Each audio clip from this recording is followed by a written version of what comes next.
Next जो SAARC country आपका है वो है श्रीलंका, और Sri Lanka is an island country which is basically surrounded by sea from all its sides. तो जैसा कि अफगानिस्तान है which is a landlocked country, Sri Lanka on the other hand is an island, और आइलैंड ऐसी जगह होती है जो कि चारों तरफ से, हर तरफ से सीज के थ्रू ऑक्यूपाइड होती है।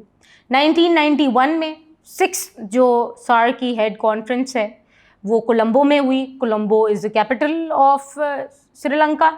उसके अलावा डिफरेंट प्रपोजल्स डिस्कस हुए, कंट्रोल करना कि जी टेररिज्म किस तरह कंट्रोल होगा, वायलेंस कैसे कंट्रोल होगा एशिया में। तो ये सारे के सारे मसले मसाइल जो हैं वो 6 सार्क की जो कॉन्फ्रेंस है जो कि कोलंबो में हुई थी उसमें डिस्कस हुई थी। उसके अलावा प्राइम मिनिस्टर ने ये कहा था कि जी हम UN की जो चार्टर है उसको अबाइड बाय करेंगे, और न्यूक्लियर वेपन्स के ख़ात्मे को पाकिस्तान भी यही कहता है और श्रीलंका का भी यही स्टैंड है कि न्यूक्लियर वेपन्स जो है ये वो जो डिस्ट्रक्टिव मीन्स के लिए इस्तेमाल हो रहे हैं उनको ख़त्म किया जाए, एलिमिनेट किया जाए।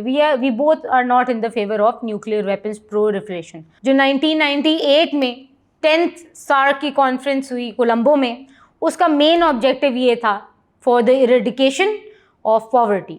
और 2008 में 15th सार्क की जो कॉन्फ्रेंस है that was also held in Sri Lanka. उसका मेन पर्पस था कि energy, environment, resources of water, tourism, culture, trade, science, technology और एजुकेशन, ये तमाम मसले मसाइल जो हैं इसके ऊपर कोऑपरेट किया जाए, और इन सारी चीज़ों में तमाम मुमालिक जो हैं सार्क के वो एक दूसरे की हेल्प करें और कोऑपरेट करें। उसके अलावा 2010 में पाकिस्तान और श्रीलंका दोनों ने फ्री ट्रेड एग्रीमेंट के कॉन्सेप्ट को फॉस्टर करने की कोशिश की।